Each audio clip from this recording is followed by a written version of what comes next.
the answer to this question, I'm going to link to the answer to the previous one, and what counts as evidence.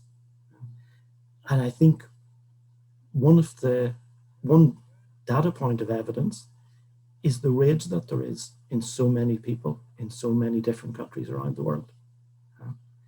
And I think that points to what in the project on the deep institutional innovation for sustainability and human development, we're looking at in terms of multiple system breakdown.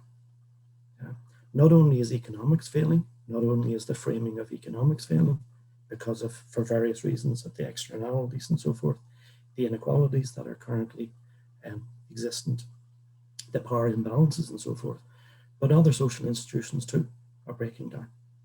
And so I think it's almost when you frame things like this, when you think we are in this moment of multiple institutional breakdown, what does that mean for individuals?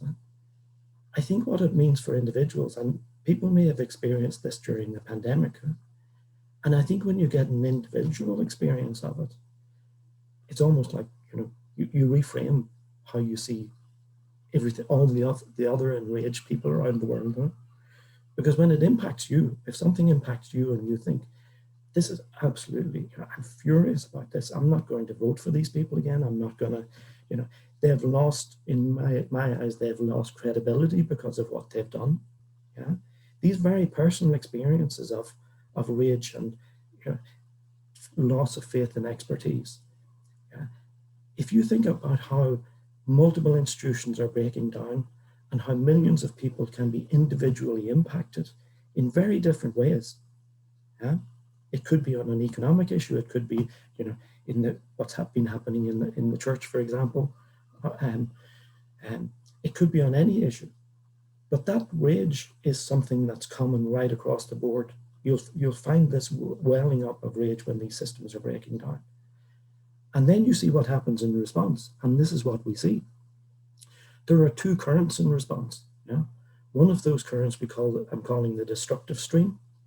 And it's the rise of authoritarianism. Yeah? It's the rise of Trump and all of the xenophobic nationalism and so forth. Yeah? So we call this the destructive stream because it's bringing us further from democracy and the protections we need, the thinking we need to get out of to deal with this system breakdown. But the other current that's happening that gives hope is the current of the creative response.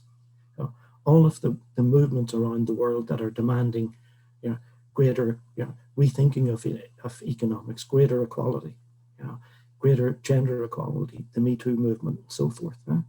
The peace movement that's been there for decades.